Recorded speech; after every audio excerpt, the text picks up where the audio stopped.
Hi everybody, Catherine Carrigan. I'm here to teach you how to do pose of nobility. Now, pose of nobility is a deep hip stretch that's going to get deep into your hip flexors.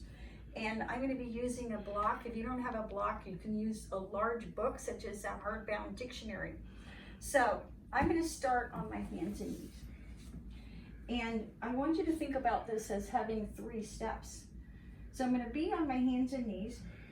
And I'm going to start with my knees all the way touching. Now I'm going to bring my right knee directly behind my left knee. So notice how my knees are touching. Step 2, and then on step 3, I'm going to bring my feet as wide as my hips.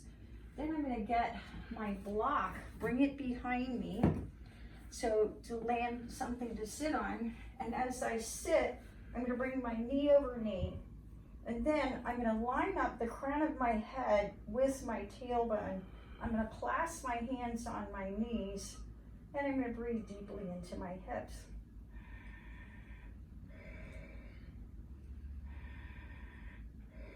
Now, as you get older, you may find that it's easier to get into pose of nobility using a block, as I'm demonstrating here.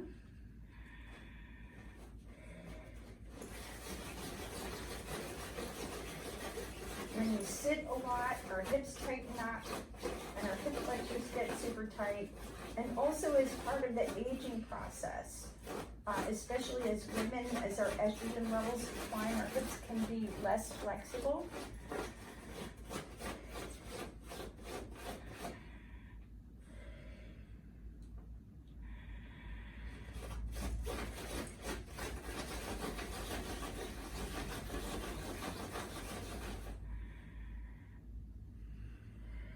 Breathing and relaxing. Now to come out of it, the rule in yoga is you come out of it the way you came into it. So I'm going to roll forward out of it and uncross and move my block out of the way before I start on the other side. So once again, 3 steps, knees together.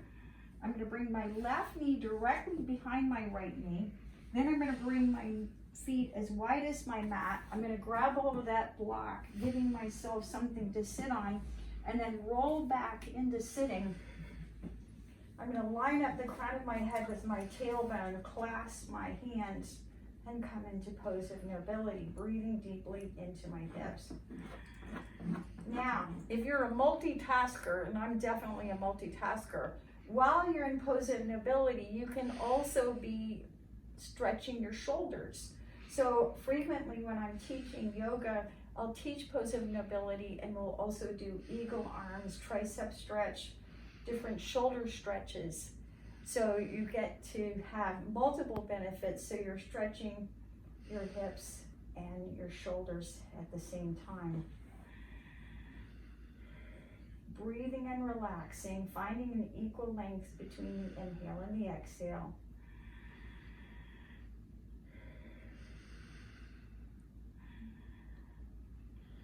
And then once again, to come out of it, I'm going to come out of it the way I went into it. I'm going to roll forward and uncross my legs. And that's how you do pose of nobility.